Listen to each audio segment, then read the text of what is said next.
नमस्कार शिक्षक मित्रांनो, निपुण महाराष्ट्र कृती कार्यक्रमांतर्गत इयत्ता 3री ते 5वीच्या विद्यार्थ्यांमध्ये अपेक्षित अध्ययन क्षमता प्राप्त करण्यासाठी विविध स्तर दिलेले आहेत। त्या स्तरामधील आज आपण स्तर 18 पाहणार आहोत। तर स्तर 18 मध्ये श्रुतलेखनाकरिता 6 ते 8 शब्द जोडाक्षर असलेले 4 ते 5 वाक्य योग्य विरामचिन्हासह व योग्य आकलनासह विद्यार्थी लिहितो। तर हे अपेक्षित अध्ययन स्तर प्राप्त करण्यासाठी आपण या ठिकाणी कृतीची मालिका घेऊन आलो आहोत। तर आजची कृती आहे गाणे आणि बडबड गीत यामधून श्रुतलेखन। तर या कृतीचे उद्दिष्ट आपण या ठिकाणी पाहणार आहोत।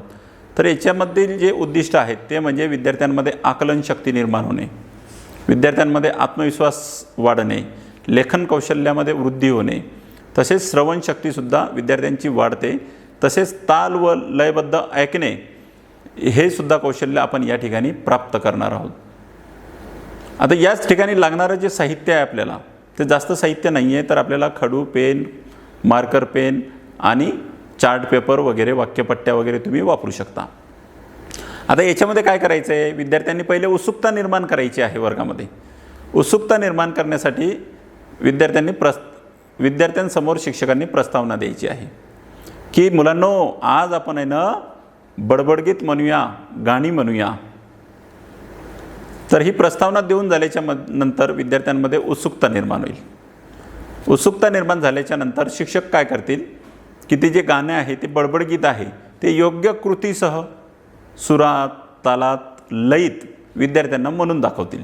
जर शिक्षकांना नाचता आलं तर खूपच छान, नाचून जर तुम्ही दाखवलं तर विद्यार्थ्यांमध्ये ती योग्य आनंद निर्माण होईल, एक खूप चांगली वातावरण निर्मिती त्या ठिकाणी होईल।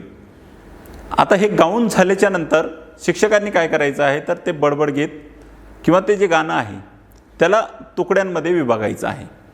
वेगवेगळ्या तुकड्यांमध्ये विभागून झाल्याच्या नंतर विद्यार्थ्यांना ते एक एक वाक्य सांगायचं आहे किंवा ससे उड्या मारतात, तिथे शिक्षकांनी थांबायचं आणि विद्यार्थ्यांना लिहायला सांगायचं। तर असं 5-6 वाक्य सांगायचे, विद्यार्थी ते योग्य विरामचिन्हासह योग्य आकलनासह लिहितील। आता ते लिहून झाल्याच्या नंतर काय करायचं आहे तर शिक्षकांनी ते जे गाणं म्हटलं आहे, जे बडबडगीत म्हटलेलं आहे ते फळ्यावर लिहायचं आहे। आता ते फळ्यावर लिहून झाल्याच्या नंतर वर्गामधील विद्यार्थ्यांना विचारायचं की बा कोणाला गाता येते का, तुम्ही हे बडबडगीत म्हणू शकता का? तर हे विद्यार्थ्यांना म्हणायला सांगायचं। तर 2-3 विद्यार्थ्यांना ती संधी द्यायची। आता ते सगळं गाणं म्हणून झाल्याच्या नंतर सर्व विद्यार्थ्यांना सांगायचं की आपण जे केलेलं श्रुतलेखन आहे ते श्रुतलेखन तुम्ही तपासा। आता विद्यार्थी ते फळ्यावर लिहिलेलं श्रुतलेखन तपासतील।